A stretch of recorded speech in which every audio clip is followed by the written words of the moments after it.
मनुष्य में एक स्वाभाविक उसके हृदय का चित्र उसकी क्रिया में आता है।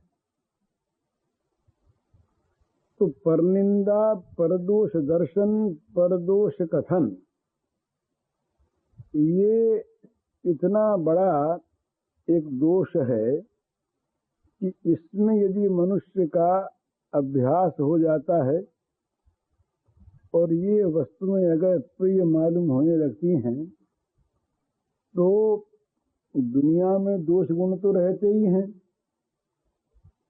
संसार बना ही है दोष गुणों को लेकर, पर उसको फिर दोष ही दोष दिखते हैं, गुण कहीं दिखता ही नहीं। वो भगवान की भी कहीं आलोचना करने बैठता है, विचार करता है। व्यास वशिष्ठ वाल्मीकि के ग्रंथों पर भी कभी देखता है तो उसकी दृष्टि वहीं जाती है जहाँ दोष दिखते। बोले ये भूल की, ये व्यास ने ये भूल की, वशिष्ठ ने ये भूल की, भगवान ने ये भूल की, राम ने ये भूल की, कृष्ण ने ये भूल की। मने दोष दर्शन ही उसका जीवन बन जाता है। दोष दर्शन से क्या होता है? जिसमें दोष देखता है उसके प्रति मन में घृणा होती है, और यदि उसके दोषों का कथन हो गया तो निंदा होती है, और जिसकी निंदा होती है उसे अगर मालूम हो गया तो उसके मन में द्वेष पैदा होता है।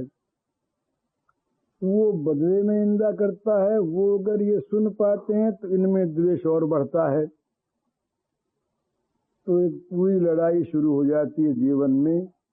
और वो ये ऐसी चीज है कि मरने पर मिटती नहीं है, कि मरने के बाद भी साथ जाती है। भगवान ने ये कितनी सुंदर बात कही कि भाई किसी प्राणी में कभी द्वेष रखो मत। अद्वेष्टा सर्वभूतानां मैत्र करुण एवच निर्मम निरहंकार। किसी प्राणी में कभी द्वेष मत रखो।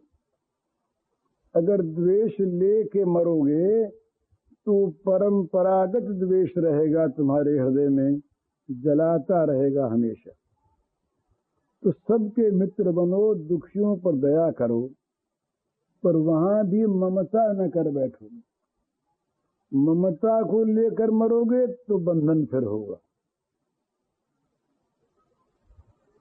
तो इसलिए दोष गुण दोनों के चिंतन से शास्त्रों ने रोका है। पर दोष का चिंतन तो नए नए इतने दोष पैदा करता है, बैर हो जाता है, कलह होती है, लड़ाई होती है, हिंसा होती है, प्रतिहिंसा होती है, और दोष की आंखें बन जाने पर, गुण होने पर भी नहीं दिखते। मन में रुचि पैदा हो जाती है दोष सुनने और जानने पर। ये रुचि पैदा मनुष्य में प्रायः है। कहीं लड़ाई की बात सुनिए, बड़ी प्रिय मालूम होगी। दो आदमी झगड़ते होंगे तो उनमें मन लगेगा। दूसरों की बुराई की बातें चलने लग जाए तो वहां से आदमी हटेगा नहीं। एक रस आता है। क्यों रस आता है? ये रस आता है रुचि को लेकर। रुचि अगर नहीं होती मनुष्य की तो उस वस्तु में रस नहीं आता। रस आने का कारण है आंतरिक रुचि। जिसकी भगवान में रुचि है उसको भगवत कथा में, भगवत चर्चा में रस आता है, और जिसकी रुचि नहीं है उसके सामने चाहे कितनी अच्छी कथा हो, या तो नींद आवेगी या मन और कहीं रहेगा। सुनकर भी सुनेगा नहीं, वो मन वहां रहेगा नहीं, मन उड़ा रहेगा और कहीं। और रुचि जहां होगी वहां अपने आप मन लगेगा। भगवान का नाम बड़ा सुंदर है, बड़ा मीठा है, बेरुचि से भी लिया जाए तो परम लाभदायक है। रुचि का बड़ा महत्व।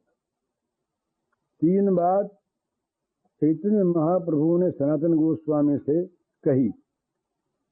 उनका सनातन के प्रति ये जब उपदेश दे रहे थे तो अंतिम उपदेश था। उन्होंने कहा, नामे रुचि जीवे दया वैष्णव सेवन, यह छाड़ा आर नाही जानी सनातन। उपदेश बंद कर दिया, उपसंहार कर दिया। यहाँ पर नाम में रुचि हो, जीवों पर दया हो और भक्तों का वैष्णवों का सेवन हो। इससे परे कोई साधन और हो तो उसे मैं नहीं जानता, ये कह दिया। तो नामे रुचि जीवे दया वैष्णव सेवन, नाम में रुचि हो। रुचि होगी तो नाम बड़ा अच्छा लगेगा, नाम में स्वाद आवेगा। स्वाद आने पर उसे मनुष्य छोड़ना नहीं चाहता, मन के साथ रहता है। तो भगवान के नाम में रुचि हो और जीवों पर दया हो, कहीं किसी के प्रति भी द्वेष भाव हो ही नहीं। दूसरे की निंदा, दूसरे का दोष दर्शन अपने तो उससे हो ही नहीं, दूसरा करता हो तो स्वभाव नहीं।